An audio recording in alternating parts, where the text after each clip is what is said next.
This episode of Serverless Chats is brought to you by New Relic and Epsagon. This week, I chat with Holly Mesrobian about serverless transformation at AWS. This is Serverless Chats, episode number 65.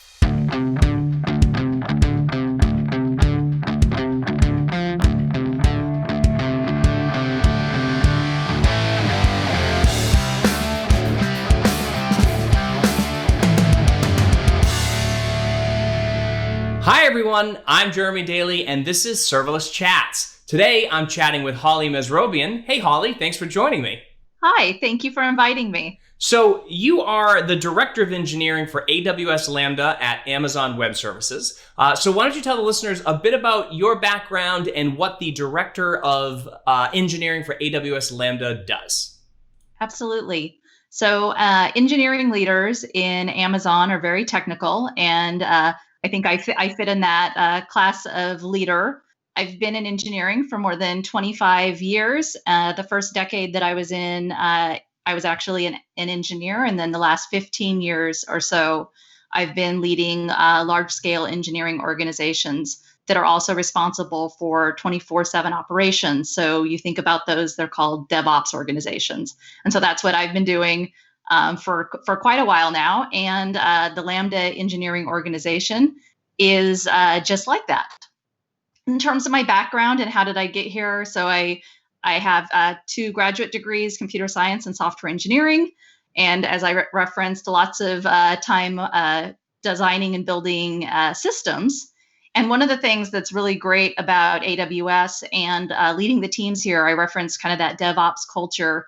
My teams, they build it, they run it, and they have really great best practices around engineering excellence and operational efficiency. And, you know, if we have an issue in one of our production environments, my teams are on it, and we have great processes around how we do that. We have a really well-established COE. So anytime there's a customer impacting issue that happens in one of our production environments, my teams write COEs, which it means correction of errors. And we review it as an engineering team every week. So I sit down with my teams, we go through operational dashboards, we inspect our metrics, we look at how we're doing across availability, latency, scale. We have ongoing scaling targets and scale testing. And we're constantly inspecting how are we running this service, not just how we're building it and how we're building new features, but how we're running it. And we run game days as well. So that we try to break our systems and then see that my team, all my on calls, can recover those systems. And one of the things that I really like is we put new people in the team on those game days because we're better for them to learn than we've intentionally broken the system. Get in there and figure out if you can fix it before it's actually fixing something in production. And so that's really great about Amazon. And then I would say the other great thing about kind of Amazon and Amazon engineering and the teams that I have, I just love what a high caliber they are, and how invested the members of the team are, and how hard they will work to try to make the best service for our customers.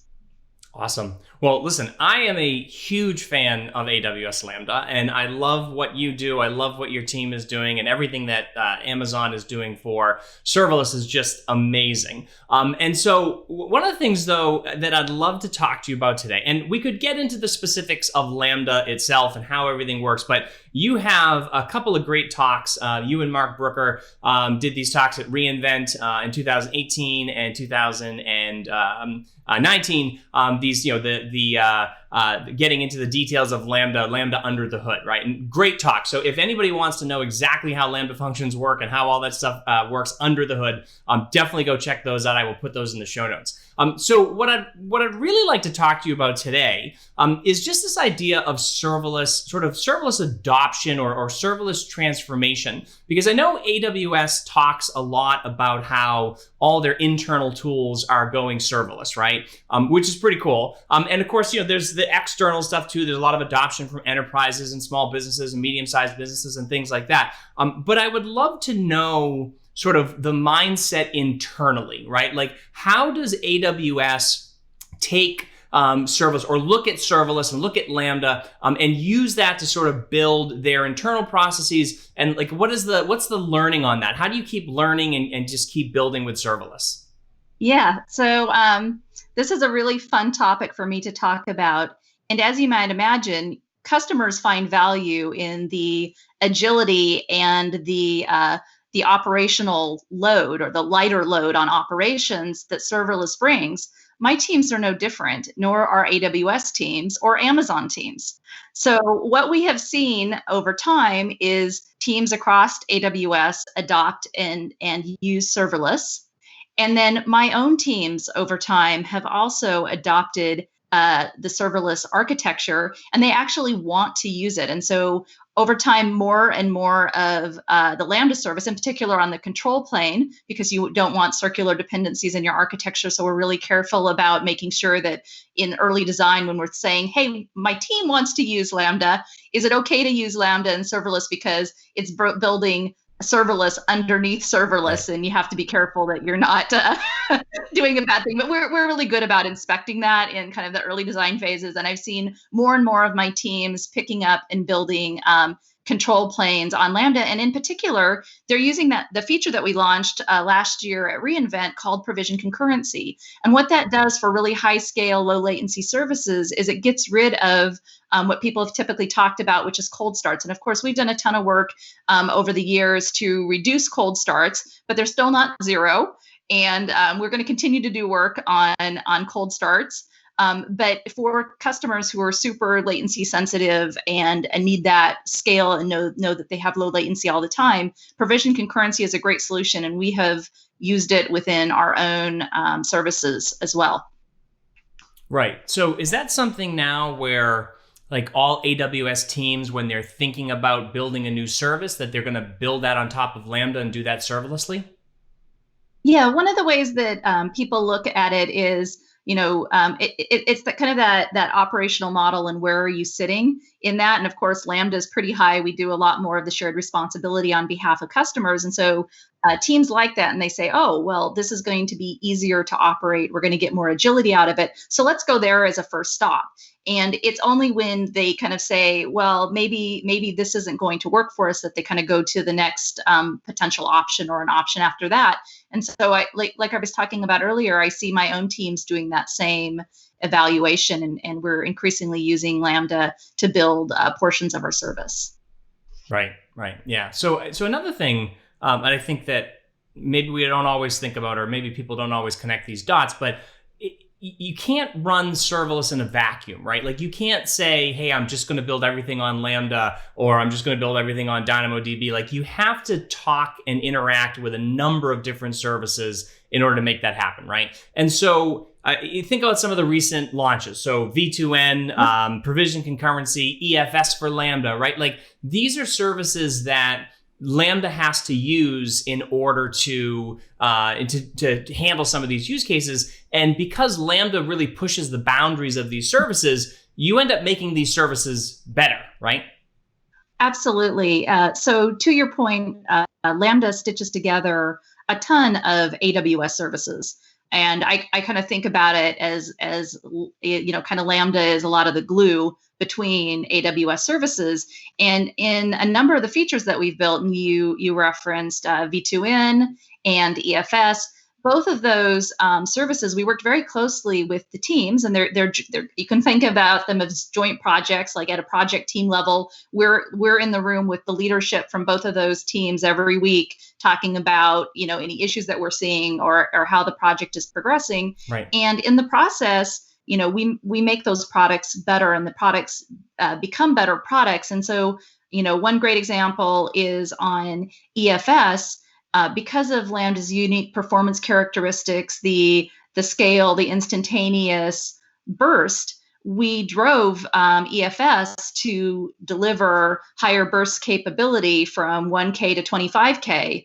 And so the product becomes better for everyone, not just Lambda customers, or serverless customers, but all customers in the process of doing that. Right. And we also do lots of kind of joint collaboration and work to make sure that those services are, operating at that level as well. And so we spend a lot of time in the development cycle ensuring that the products worked really well together. Right. And that's one thing that I'm kind of curious about in terms of like, what is the serverless vision for AWS, right? Or at least from your perspective, from the Lambda team, with all of these new launches, all these things that have come out. I mean, this has solved a bunch of new use cases or opened up a bunch of new use cases, right? So, I mean, with EFS, you get the ability to do maybe ML, for example. You've got the SAM CLI that just went GA. You've got RDS proxy, that just went GA to help solve, the connection pooling issue. You've got savings plans. You've got provision concurrency. All these things we mentioned. So, is that something where you're pushing, or Lambda is pushing the other teams to help you solve these use cases, so that that more internal teams as well as customers can start using serverless? Absolutely. So in Lambda, as you referenced, we have continued to work to drive increased adoption and remove barriers for specific use cases. And so, kind of rolling back all the way to a couple of years ago, we launched Firecracker, which made our service faster and helped reduce cold starts. We then launched V2N, which brought that capability and lower latency to networking, our VPC networking. Then we launched provision concurrency because we were hearing from customers that they needed that low latency all the time. And you kind of roll forwards. We just launched in June EFS, and EFS is really designed to help make sure that customers who haven't been able to bring their really big data-intensive workloads that they've been wanting to bring to the simplicity of Lambda to Lambda. And if you think about it, EFS, the kind of the workloads like bring a model and run something on that model, or bring big data and do big data transformations, and that you can do this really simply with Lambda. The data's there, and you can do it when you want to do it. You're not holding a bunch of capacity to do this highly scaled, highly parallel data processing. So Lambda's great for that, and that's really why we built EFS. Yeah, no, and I love the idea of EFS because it opens up so many more use cases, right? Like that was the common complaint with serverless, was always like, well, you can't do machine learning with it or something like that, right? And this is just one of those things where it gets us much closer to being able to do those sort of things, right? Hi everyone, I want to take a minute to talk about New Relic. I know, when it comes to things like observability and tracing, you're probably thinking I should talk about Datadog, Prometheus, or even OpenTelemetry.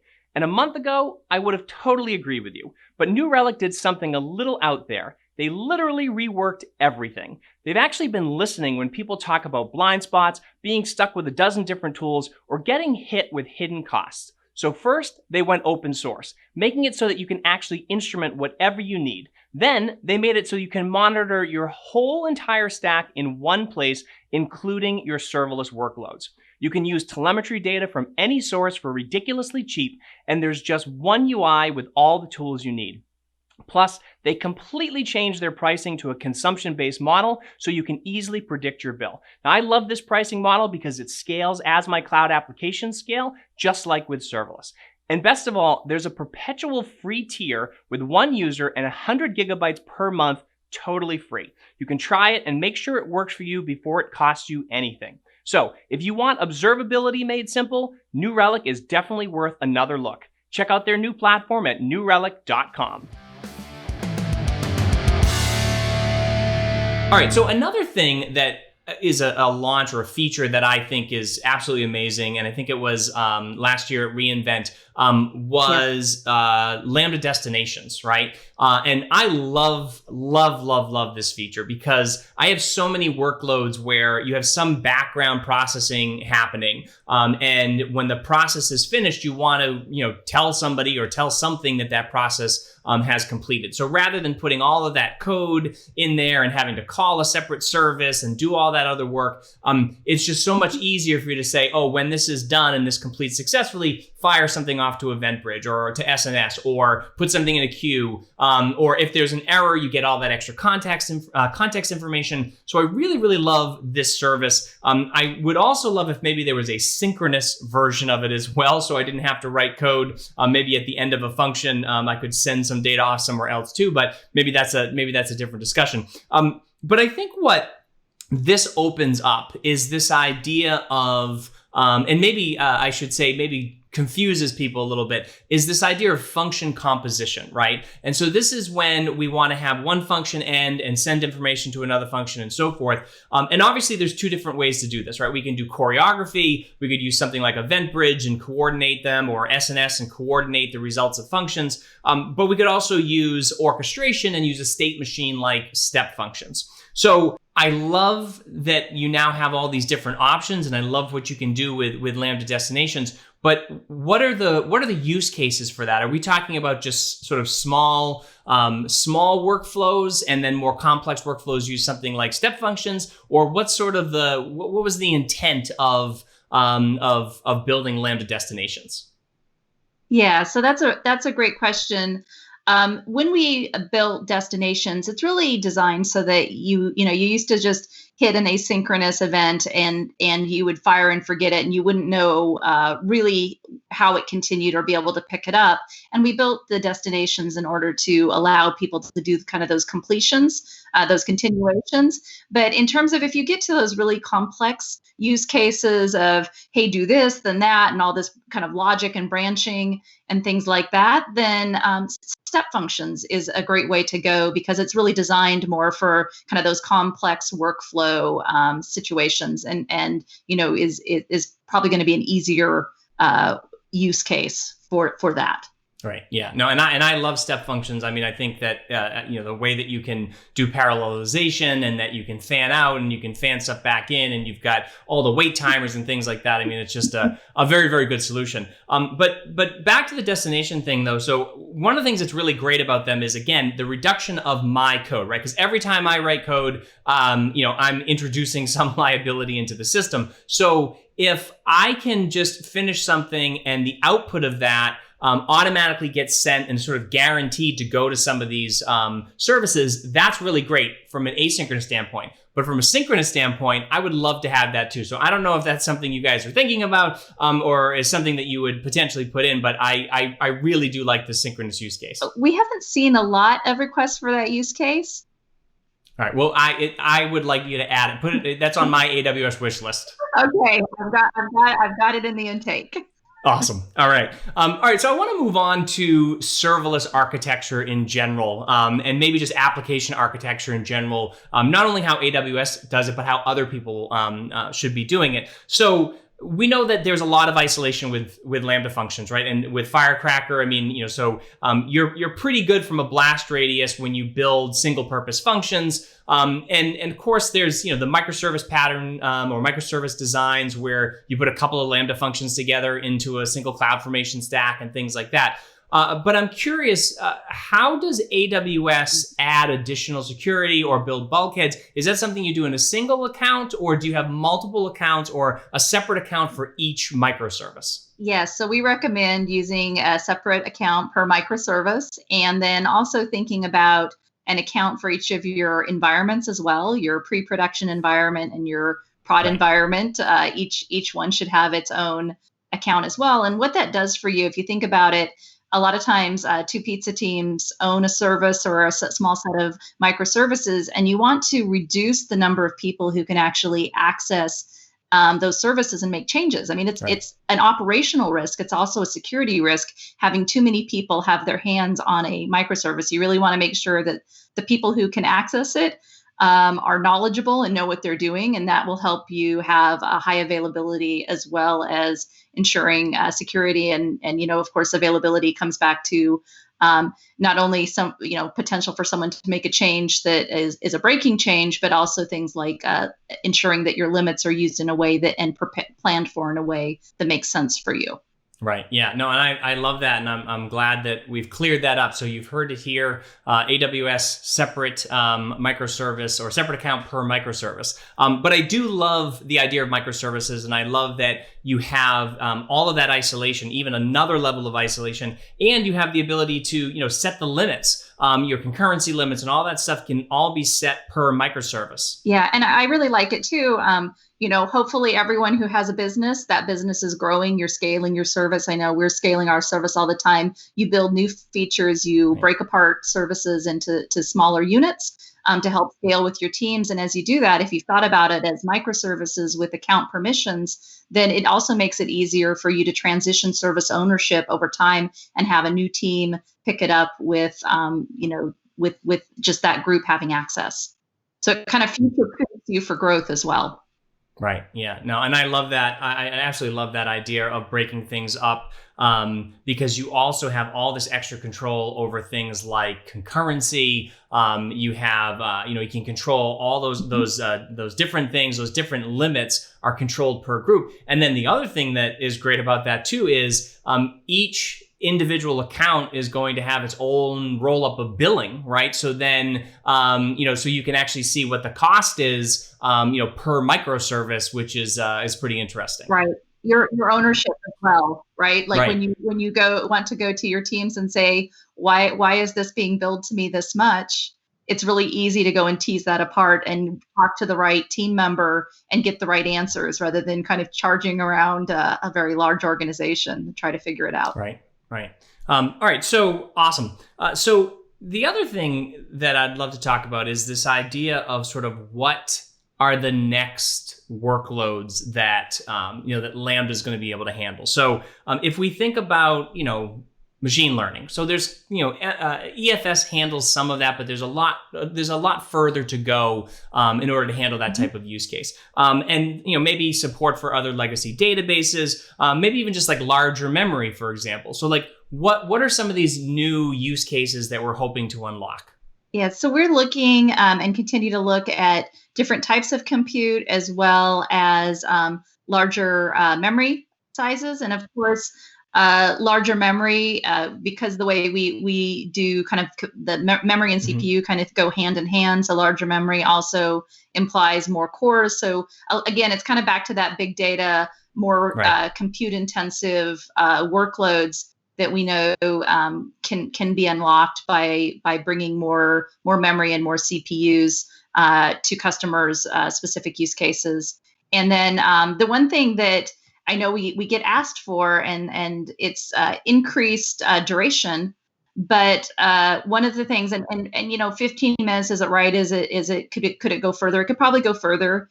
But one of the secondary considerations is we want to cycle our customers' execution environments. And the reason why we want to cycle those execution environments is because that helps with security. And so you don't want something really that runs indefinitely. You want it to be bounded in time, because then you know that you're getting that cycling of the environment, which then that you have a clean environment and that your workloads are safe and secure. Right. So right. Yeah. So those things come kind of hand in hand. You want to cycle. How often do you want to cycle? And the longer you go, you don't want it to be indefinite. Yeah, no, right. No, I definitely agree. I mean, I think 15 minutes is, maybe a little bit arbitrary, but it's a good number. I mean, maybe 30 minutes would be better or for some workloads or whatever. But certainly that's one of the things I love so much about Lambda is the statelessness of it, right? And so the longer that container runs, the more potential there are for everything, memory leaks, security issues, or whatever, even if you've got, variables saved in your global scope and things like that. So, but maybe bumping it up a little bit, I don't know, that might work. Hey everyone, I want to thank our sponsor Epsagon and tell you about their applied observability platform for modern applications, which supports both serverless and containers. Epsagon delivers an auto-instrumented trace-centric APM that automatically correlates traces, logs, and metrics that helps your teams reduce mean time to discovery, mean time to repair, and application downtime. And if you're running microservices, you can't effectively visualize traces without some sort of automation. Now, complexity of data in modern applications is growing faster than the ability to manage that change. When using serverless or containers, traditional monitoring tools do not deploy or scale well, leading to limited visibility, which means engineering teams spend a significant amount of time troubleshooting and resolving issues. This decreases the time spent on building new apps and adding functionality to keep up with the competition. If you're building modern applications, ditch the legacy APM solutions that scale poorly, create more overhead, and won't give you the visibility you need into your microservices. Instead, go to epsagon.com/serverlesschats and sign up for an Epsagon account. Try it for free for 14 days, connect your first trace, and even get a cloud observability drone. Once again, that's epsagon.com/serverlesschats. What about GPUs? Have you heard anybody asking for GPUs? Yeah, I think that was when I didn't talk as much about the potential for GPU, but we certainly hear from customers an interest, and we are evaluating that as well. Awesome. All right, so here's something that is sort of ties back to the vision, maybe, and the vision, and maybe this is the AWS vision, maybe this is your vision, but are we ever going to get to a point where like 100% of our compute is serverless? Like where we're just no need for containers, sub-millisecond cold starts. Maybe we have like some sort of coordinated parallel compute where Lambda function can talk to one another. But maybe just from the Lambda perspective, is that your goal? Is it to I guess take over the compute world with serverless compute? So from a Lambda perspective, we're going to continue to work to remove limits and allow customers to bring more and more workloads to Lambda and to serverless because we think it has such value. But in terms of will we get to 100%, I think no one knows and only time will tell. So, but from a Lambda perspective, we're going to do everything we can to continue to make it a great platform for customers and to remove things that get in the way of that for them. Right. Yeah. No. And I mean, for me personally, I would love it if I never had to manage another container or a server ever again, and every use case was sort of solved. But I think one of the big ones that comes up is the idea of cold starts. And you look at a couple of other platforms that exist, and again, they might be limited in terms of their language support and things like that, but some of them have, maybe they run on like the V8 platform or something, have very, very, very, very low cold starts.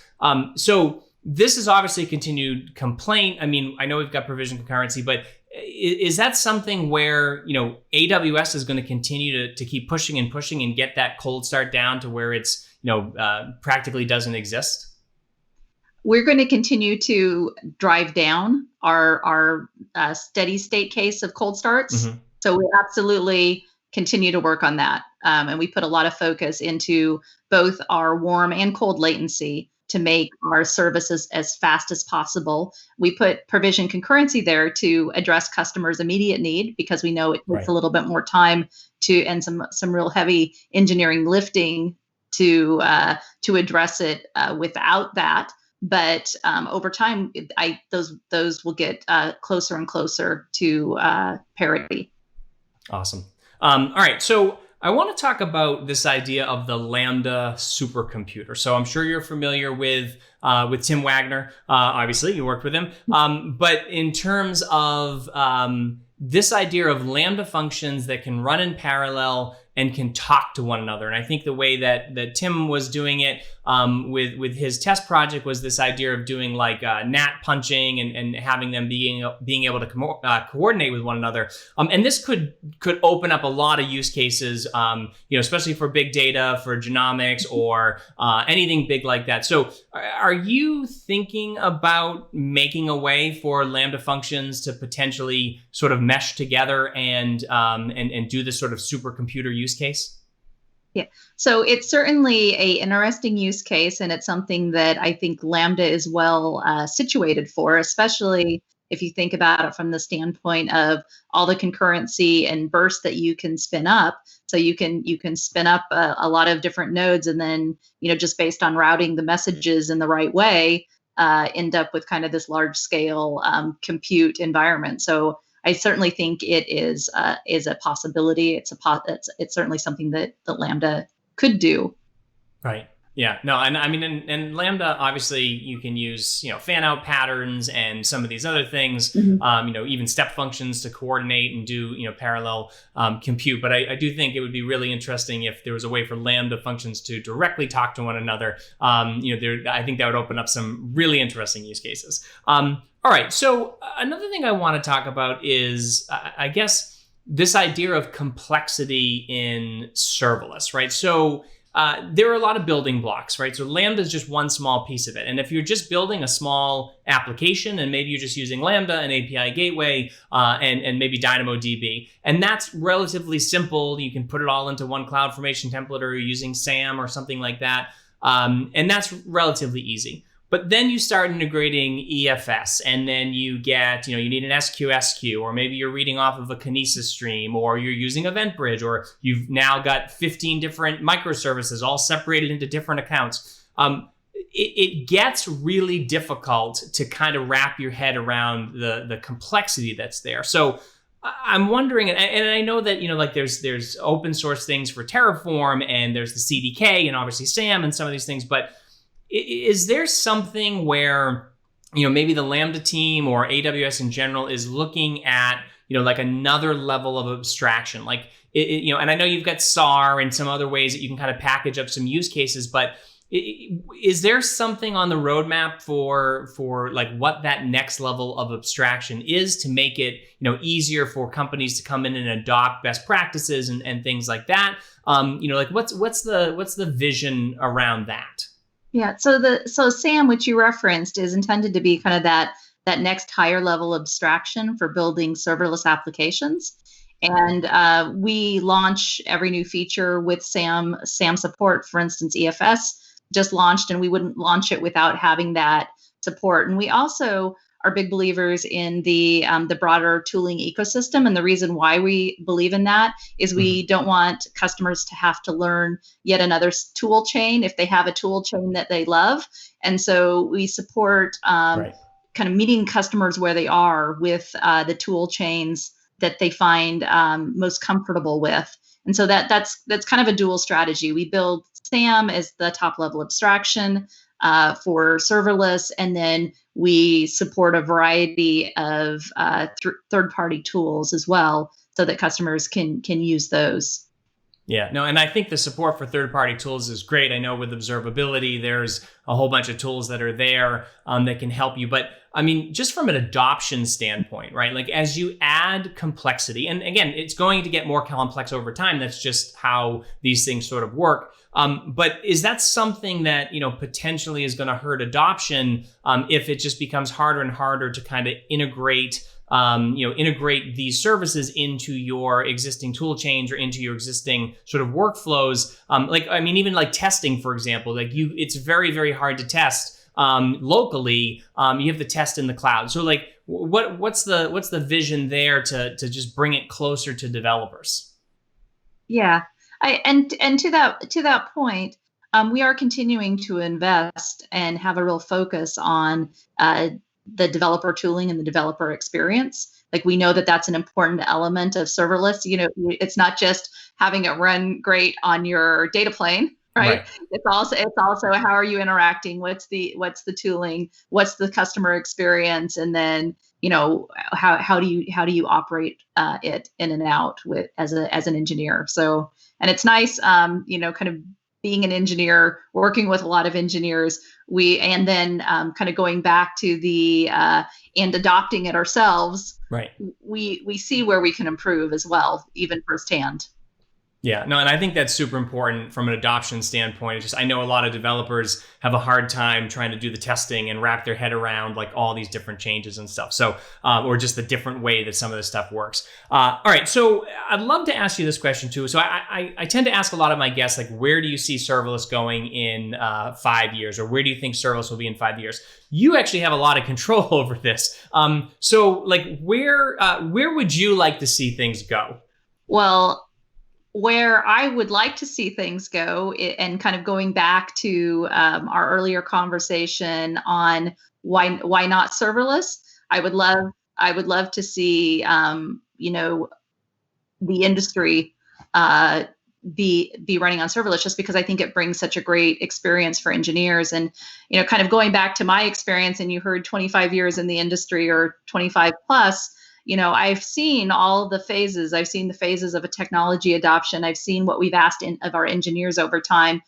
Back when I started, it was you you learned a language and you learned it really well and you programmed on it. Then you ended up with Polyglot, you ended up with, you're no longer on a box, you're driving a whole bunch of microservices and coordinating them together. And then, testing, you used to have a test team who would test, and now then you became the test team as well. Yeah, like all this stuff is good, but we've asked engineers to do more and more and more and more. And so I like that with serverless, we're actually asking them to do less and to focus on the stuff that's really value added. And so I think that's a positive outcome for engineers. And so when I think about it from, as a long-term engineering leader, driving the most agility out of my teams, I think that serverless, and I hope to see where serverless is, it's a why not. Right. Yeah, totally agree. Awesome. All right. Well, Holly, thank you so much for being here. I know that you've successfully managed to avoid social media, which is amazing. So you're not on Twitter, but if people want to get a hold of you, how do they do that? Yeah, they can connect with me on LinkedIn. I'm really easy to find. There are not that many Holly Mesrobians in the world. Awesome. All right. And then also the two under the hood of AWS Lambda from reInvent 2018-2019. I will put those in the show notes. Thank you so much for being here, Holly. Great. Thank you. And that's this week's Serverless Chat. I want to give a huge thank you to Holly Mesrobian for being my guest this week, and to our sponsors, New Relic and Epsagon. If you want to check out the show notes and a full transcript of this episode, you can find them at serverlesschats.com/65. For more serverless chats, subscribe, become an insider, check us out on YouTube, and make sure you follow us on Twitter, Facebook, and Instagram. You can connect with me on Twitter @Jeremy_Daily. And if you want to keep up to date on everything serverless, make sure you subscribe to the Off by None newsletter at offbynone.io. Thank you so much for joining me, and I look forward to chatting with all of you again next week.